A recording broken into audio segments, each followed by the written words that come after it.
Hello everyone, Arpita's লাইফস্টাইলের আরও একটি ব্লগে আপনাদের স্বাগত জানাই। তো আগের প্ল্যাটে আপনারা দেখতে পেয়েছিলেন যে আমরা পুরীতে পৌঁছে গেছি। তো তারপর যথাযথ আমরা রেস্ট নিয়ে ড্রেস চেঞ্জ করে আমরা চলেছি সমুদ্রের পাড়ে আবহাওয়াটাকে এনজয় করার জন্য। তো আমরা সবাই জানি সমুদ্রের পাড়ে সানরাইজটা খুব তাড়াতাড়ি হয়, আর সেটা দেখার জন্যই আমরা চলে এসেছিলাম এখানে। তো দেখতেই পাচ্ছ খুব একটা আলো ফোটেনি, এখনও হালকা হালকা আলো রেস দেখা যাচ্ছে।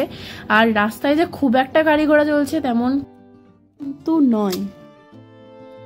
তো বন্ধুরা, তোমাদের রাস্তাটা একটুখানি ঘুরিয়ে দেখাচ্ছি। তবে সকাল হলেও কি হবে, বেশ ভালোই মোটামুটি গাড়ি ঘোড়া চলছে। তবে এরপর যত বেলা বাড়বে তত বেশি আরও জ্যাম হয়ে যাবে। তো ওই যে দেখতে পাচ্ছ দূরে হলুদ কালারের যে বাড়িটা, ওটা হচ্ছে হোটেল। আমি বলেই দিচ্ছি, আমি সাগরিকা হোটেলে উঠেছি আমরা। তো একদম সি বিচের ধারে যে হোটেলটা, সেই হোটেলটা। তো চলো, এটা কিছুক্ষণ আগের ভিডিও, যেটা তোমাদের সাথে আমি শেয়ার করে দিচ্ছি। যখন আমরা ওয়েটিং রুমে ওয়েট করছিলাম, দেখো ভীষণই বোর লাগছে। সারা রাত ট্রেনে জার্নি করে আসার পর আমাদের চেক ইন যেহেতু সকাল 7টায় ছিল, সেহেতু আমরা এখানে ওয়েট করছিলাম। তো দয়া করে আমাদের তাড়াতাড়ি ঢুকতে দিয়ে দিয়েছিল। আর এখন হচ্ছে সকাল 7টা বেজে গেছে। আমরা ড্রেস ফেস চেঞ্জ করে চলে এসেছি। এখন সকাল ওই 7টা মতন বাজে, আমরা চলে এসেছি সমুদ্রের ধারে। তবে না, এখন স্নান করব না, একটু সি বিচটাকে এনজয় করার জন্য। তবে কতটা উঁচু দিয়ে নামতে হচ্ছে দেখো, আর জায়গাগুলো ভীষণই স্লিপারি বালিতে। তো মনে হয় রাতের দিকে বৃষ্টি হয়েছিল, আর সূর্য ওঠার সঙ্গে সঙ্গে সমস্ত বালিগুলো আবার শুকিয়ে গেছে। তো এই যে আমি নেমে পড়লাম। তো আমরা একটু সমুদ্রের ধারটা ঘুরে নিয়ে তারপর যাব আবার হোটেলে। তখন একটু ব্রেকফাস্ট করব, আর ব্রেকফাস্ট করার পর তারপরে বেলার দিকে স্নানে আসব। তো আমার হাতে ছিল ক্যামেরাটা, তাই আমার একটু নামতে অসুবিধা হচ্ছিল, তাই ও হাত ধরে আমাকে নামিয়ে দিল। তো চলো এবার আস্তে আস্তে, দেখতে পাচ্ছ আমি পায়ে জল লাগবে বলে একেবারে একটা সেরকমই ড্রেস পরে নিয়েছি। তো এটা পরেই আজকে জলে নামার প্ল্যান রয়েছে। তো দেখতে পাচ্ছ পিছনে এখন 7টা সাড়ে 7টা বাজে, প্রচণ্ড রোদ উঠে গেছে। এখানে যেহেতু সানরাইজটা অনেক ভোর ভোর হয় সমুদ্রের পাড়ে, তোমরা সবাই জানো। তো 7টা সাড়ে 7টা বাজতে না বাজতে এমনই দেখতে লাগে যেন মনে হচ্ছে সকাল 10টা সাড়ে 10টা বাজে। তো অনেকে এখন দেখতে পাচ্ছি জলে পা ভেজাচ্ছে, স্নানও করছে। আর এখন সকাল ওই 10:30 বাজে, আমরা ব্রেকফাস্ট করে চলে এসেছি জলে স্নান করতে। এসে আমরা যে ড্রেসটা চেঞ্জ করেছিলাম সেটা পরেই আমরা জলে নামবো, এরকমই প্ল্যান ছিল, যাতে খুব বেশি আমাদের জামা কাপড় আমরা নোংরা না করে ফেলি। তো সেই কারণে তো এখন 10:30 বাজে, আমরা স্নান করতে চলে এসেছি। তবে জলে নামার আগে যেটা হয়, ওই আস্তে আস্তে পা ভিজিয়ে এগোতে এগোতে জলে যাওয়া। মামাম তো ছোটোবেলায় এসেছিল, তবে ও অনেক দিন বাদে এলো। আর মাম্মাই তো এই প্রথমবার এলো, ওর কারণেই আমরা এত বছর আসিনি। ও ছোট ছিল, ওকে সামলানো, তখন মামামও ছোট, দুজনকে সামলে আমরা দুজনে মিলে পারবো না। তো সে কারণে আমরা বিগত বেশ কিছু বছর আমরা আসিনি। তো এখন দুই বোন সবে সমুদ্রের জলে পা ভেজাচ্ছে। তো মাম্মাই যেহেতু এটা প্রথমবার, তো মাম্মাই আস্তে আস্তে এগোচ্ছে সমুদ্রের দিকে। তবে দেখতে পাচ্ছি যেটা, ওর খুব একটা ভয় একদমই লাগছে না। তো চলো আগে আগে দেখা যাক কি হয়। তো এখন আমরা দুজনে মোটামুটি নেমে পড়েছি জলে। তো জল এসে আমাদের পা ভিজিয়ে দিয়ে যাচ্ছে। অনেক বছর বাদে এই সমুদ্রের জলটা পায়ে লেগে সত্যি যেন অন্যরকম ফিলিংস হচ্ছে। তা আমি একটু আস্তে আস্তে হাঁটছিলাম ভিডিও করার জন্য, কিন্তু সমুদ্রের জলটা আসছিলই না। যখন এলো অনেকক্ষণ বাদে, তো এখন আমরা একদম পুরোপুরি জলের দিকে এগিয়ে যাচ্ছি গা ভেজানোর জন্য। তো আমরা মোটামুটি খুবই সুন্দর স্নান করেছি, খুবই অনেকক্ষণ ধরে স্নান করেছি। তো এই ড্রেসটাই এসে পরে ফেলেছিলাম স্নান করব বলে। তো তোমরা ভিডিওটা দেখতে লাগো। আর আমার এত আনন্দ হচ্ছিল, আগে 3বার এসেছিলাম আর এই নিয়ে আমার 4বার। তো আমার ভীষণই আনন্দ হচ্ছিল অনেক বছর বাদে এসে, মানে মেয়েদের থেকেও আমার আনন্দটা যেন অনেকটাই বেশি ছিল।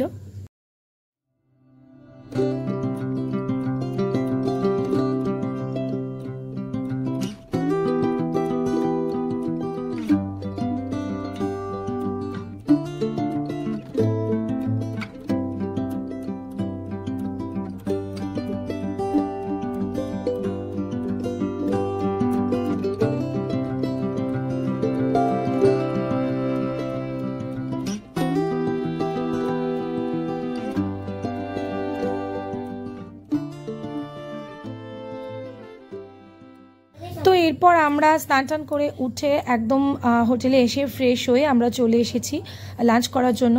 অ্যাকচুয়ালি আমরা যে হোটেলে ছিলাম সেই হোটেলে আমাদের রেস্টুরেন্ট রয়েছে, তো আমরা সেখানেই চলে এসেছি লাঞ্চ করব বলে। তো আমরা ভেজ থালি নিয়েছি, তো শেষের দিকে আমরা ফিশ অর্ডার করেছিলাম।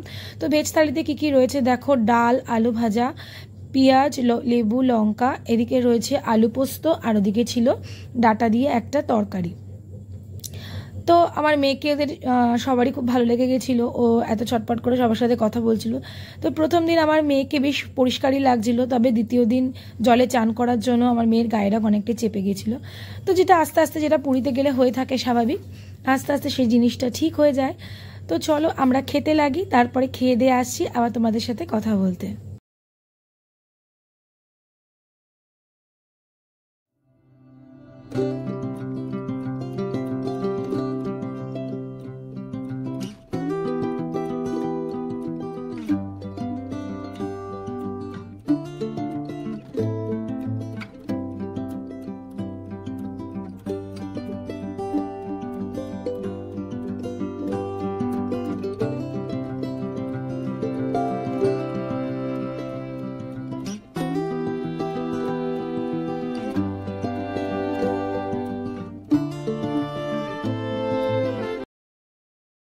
আর এখন আমরা বিকেলবেলা চলে এসেছি জগন্নাথকে পুজো দিতে, জগন্নাথের মন্দিরে চলে এসেছি। কারণ আমরা দেরি করিনি, যেদিন আমরা ঢুকলাম সেদিনকেই আমরা পুজোটা দিয়ে নিয়েছি।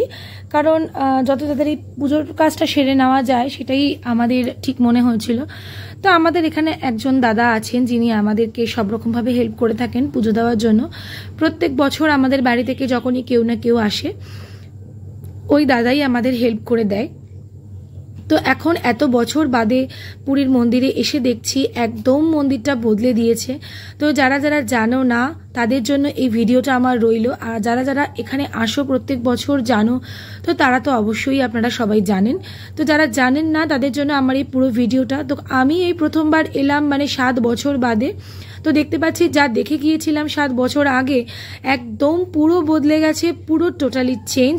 তো মন্দির চত্বরটা এতটাই নিট অ্যান্ড ক্লিন করে দেওয়া হয়েছে, তো পিছনটা দেখো আমার, তো এতটাই নিট অ্যান্ড ক্লিন করে দেওয়া হয়েছে যে কি বলবো। আর গাছপালা দিয়ে চতুর্দিক এত সুন্দর সাজিয়ে দেওয়া হয়েছে। তো ভিতরটা দেখে আমার সত্যি খুব ভালো লাগছিল। আর সাথে মামাম রয়েছে পাশে আমার।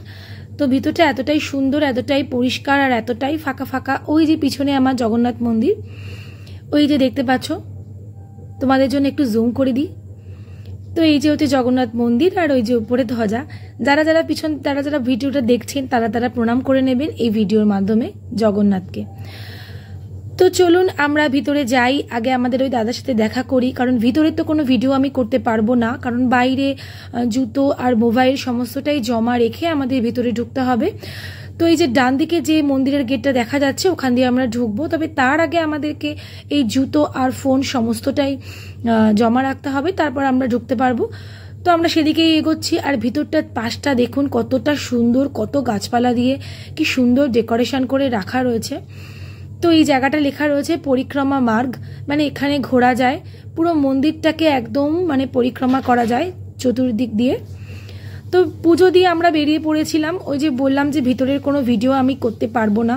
তো পুজো দিয়ে বেরোতে বেরোতে এখন একদম অন্ধকার হয়ে গেছে, 6:30 বাজে। আর তারপরে ভিড় ঠেলে, খুব একটা ভিড় ছিল তা নয়, বেরিয়ে সবাই একটু মোটামুটি ক্লান্ত। তো জগন্নাথের কাছে পুজো দিতে যাব, একটু ভিড় ঠেলে যাব, এটাই স্বাভাবিক। তো এখানে আমরা একটুখানি বসে জল টল খেয়ে নিচ্ছিলাম। তো প্রায় সন্ধে হয়ে গিয়েছিল। তো আমরা একটুখানি জল টল খেয়ে নেওয়ার পর এখন আমরা আবার হোটেলের দিকে ফিরে যাব, গিয়ে ওখানে গিয়ে সন্ধেবেলা কিছু টিফিন করাবো বাচ্চাদের, তারপর আবার সি বিচের ধারে বসে আবার সন্ধেটা এনজয় করব। তো এখন যথারীতি চলে এসেছি আমরা। ড্রেস আর চেঞ্জ করিনি, তবে মনে হচ্ছিল ড্রেসটা চেঞ্জ করে নিলে বেটার হতো, কারণ প্রচণ্ড গরম লাগছিল। আর আজকের দিনে কেন জানি না সমুদ্রের পাড়ে হাওয়াটা ভীষণই কম ছিল। আর এখন সন্ধেবেলা আমরা একটু চা খেয়ে নিচ্ছিলাম, আর বাচ্চারা একটু ঘুগনি খেয়ে নিচ্ছিল। তো প্রচুর জল তেষ্টা পাচ্ছিল, এত জলের বোতল কিনতে হয়েছে জানেন কি বলবো। মানে ঘুরতে আসা মানে তো জল কিনতেই হয়, আর প্রচণ্ড গরমের জন্য বড় বড় জলের বোতল রীতিমতো কেনা হচ্ছিল। আর বাইরে বেরোলে তো ছোট ছোট বোতল কেনা হচ্ছে। এক একটা বোতল আমরা 4 জনে এক একবারই শেষ করে দিচ্ছিলাম। তো এতটাই জলের টান লাগছিল। আর এখানকার চাটা কিন্তু খুব সুন্দর বানাচ্ছিল, যদিও এখানকার সব খাবারই বালি মিশ্রিত থাকে, যেহেতু সমুদ্রের পার বলে কথা।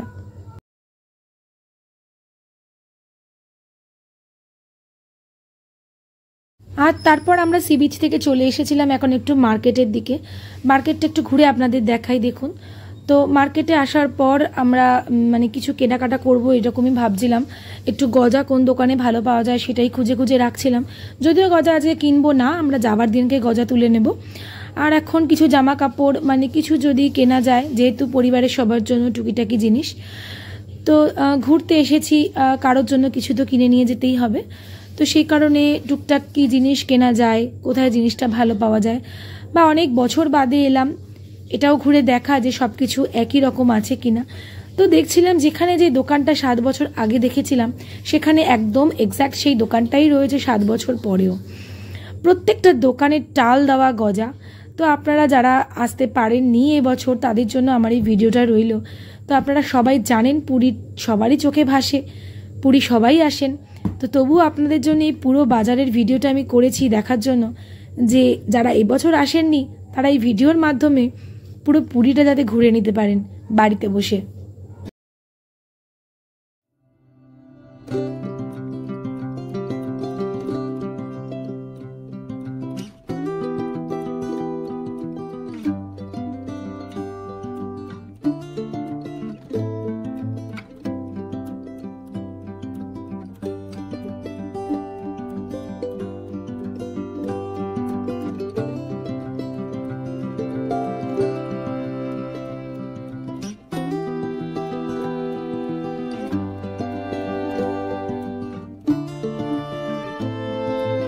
তো কেনাকাটা করার পর আমরা চলে এসেছিলাম মাছ ভাজার দোকানে। সমুদ্রে এলে মাছ ভাজা খাবো না সেটা কি হয় বলুন?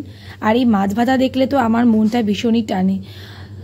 তবে একটা জিনিস, দীঘার থেকে পুরীর মাছ ভাজা খুব যে টাটকা তা নয়। আমার কাছে তো দীঘার মাছ মাছগুলো বেশি টাটকা মনে হয়েছিল। তো গত বছর দীঘা দিয়ে ঘুরে এসেছিলাম, তো সেখানকার মাছ ভাজাগুলো আমার বেশি টাটকা মনে হয়েছিল। তো যাই হোক, যখন এখন পুরীতে আছি তো পুরী নিয়েই কথা বলি। তো প্রচুর মাছ ভাজা খেয়েছি। প্রথমে চিংড়ি মাছ খেয়েছিলাম, আর চিংড়ি মাছগুলোর প্লেট হচ্ছে 100 টাকা প্লেট, সেখানে 12টা মতন পিস থাকে। তো তারপর খেয়েছিলাম ভোলা ভেটকি, যেটা সেটাও 100 টাকা পিসই ছিল। তো রেঞ্জটাও প্রচুর ছিল। তো আমরা 2টো করে নিয়েছিলাম, এক একটা মাছ 2 জন করে খেয়েছি। তো তারপরে মাম্মাই আর ওর বাবাকে হোটেলে পাঠিয়ে দেওয়ার পর আমরা আরেকটু খেয়েছিলাম, আমি আর মামা। তো মাছ ভাজা আমরা একদিনই খেয়েছি। আর এখন হচ্ছে রাত্রিবেলা আমাদের ডিনার টাইম। তো আমাদের এই খাবারটা হোটেল থেকেই নেওয়া হয়েছিল, আমরা রুমে বসেই খেয়েছি। তো ওদেরকে রিকোয়েস্ট করা হয়েছিল যে বাচ্চারা খুবই ক্লান্ত, টায়ার্ড, তো খাবারটা যদি ঘরে পৌঁছে দেওয়া হয়। আমি এখনও খাইনি, ওর বাবা মেয়েদেরকে খাওয়াচ্ছে। তো এরপর আমি ডিনারটা সেরে নেবো। আর এই যে আমাদের একদম অগোছালো অবস্থা, এটা তো আর ঘর নয় বলুন, একদম হোটেলের রুম, সবসময় ঘাটাপিটা হচ্ছে। তো যাই হোক, ভিডিওটা আজকে এই পর্যন্তই রইল। যারা ভিডিওটা দেখছেন তারা প্লিজ আমার চ্যানেলটা ফলো করে নেবেন নেক্সট পার্ট 3 ভিডিওটা দেখার জন্য। আর যারা পার্ট 1 ভিডিওটা দেখেননি তারা প্লিজ আমার চ্যানেলটা ফলো করে পার্ট 1 এর ভিডিওটা দেখে আসুন। সবাই ভালো থাকবেন, সুস্থ থাকবেন, পরে আবার নতুন ভিডিওতে দেখা হবে।